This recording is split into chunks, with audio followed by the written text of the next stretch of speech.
Hi everybody, this is Mrs. Yoho and I am doing a Zoom tutorial for you today. So the first thing you want to do actually when you get onto your computer is you want to bring up your Art Docent lesson that you're planning on doing for the day. So if you had logged into the program online, you would go into your units and you decide whatever lesson you're doing today. I'm going to do flowers and plants. That was the demonstration lesson that I had before.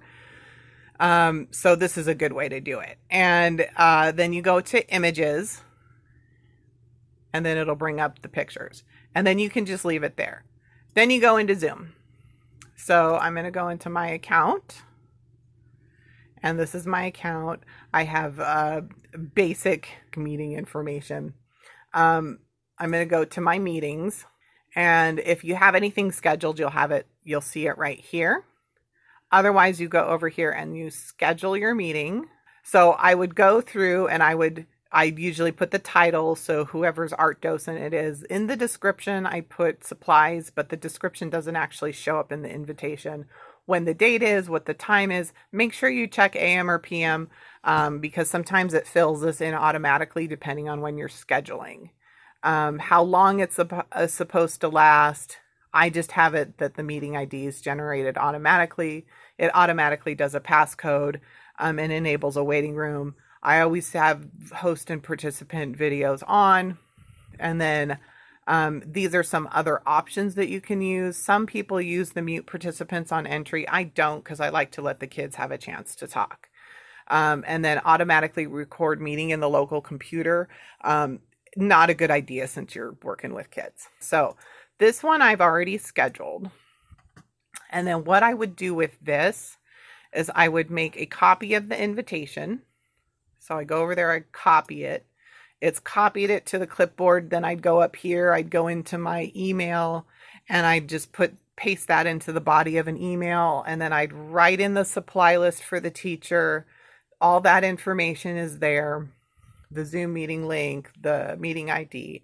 And when I talked about safety and security, that's where some of those Zoom bombings were coming from, is because people were posting this information publicly. Anybody could access it if they just wanted to take the time to look. The other thing is we have a protocol. So most of the time we remind the kids before we bring them in when they come in, that if anything inappropriate happens, I will end the meeting right away. It doesn't matter where we are in the process. I will just end the meeting. So I'm going to go ahead and start my meeting. So it brings up a separate box, dialog box, so to speak. You'll have a video preview. You'll say join with video. Under security, and you have to do this for every single meeting if you want it or don't want it. I don't allow my participants to chat. So I take that chat part off. I do allow them to rename themselves because sometimes a sibling will be using that computer. So I let them rename themselves. And I also let them unmute themselves because sometimes it doesn't unmute on my end and I don't know why. It's just a glitchy thing. So that way they can still participate. If the renaming themselves gets too crazy, then I honestly will cut that part out. And then I click on Manage Participants. That brings up a window on this side, which will have a list of the participants. And I'll show you that in just a minute when I bring in a participant. And also, if you were to have the chat feature, you could have the chat. The other thing is that you could make it so that they can only chat to everyone, so everyone would see those messages. All right, I'm going to have my participant come in now. All right, there we go. So you'll get this while you're in the waiting room. They'll also give you an option to admit all, but I tend to, for security purposes, try to do them one at a time. So I've admitted my participant and then he'll show up. I'm allowing him, that's my son, so I'm allowing him to not be on video and not participate verbally, other than he can confirm to me when I bring in the slideshow, because I want him to let me know if he can see the slideshow. So I can ask the person to start the video if they haven't. I can make them the host. I can assign type to closed captioning. These are just some of the things. I can put them in the waiting room. I can rename them. These are things that I can do as the host. Now, okay, so the gallery view, again, the gallery view versus the speaker view. I like the gallery view because it shows everybody kind of on equal box footing. The speaker view just shows me. But I like to have the gallery view because then I can see everybody. All right, so the next thing I'm going to do is, well, I've already have set up in my security that that I don't allow participants to screen share. So I'm the only one, the host, that can share the screen. And now I'm going to share the screen. I'm going to go to the application. Ooh, and I forgot. Hold on. Before you do this, you have to go back out of the pop-up window, go to your browser, click on the Art Docent Program, go back to the Zoom pop-up window. I know it's a little bit hectic. Bring up the share, click application, and there's my web page that I want to share. So now I'm going to bring my share in. I'm going to ask my participant. I got a thumbs up. So now, whoops. I'm going to bring up the slideshow. So I'm going to look to my participant again and see if they can see all the slides. I'm going to flip through 6 different slides.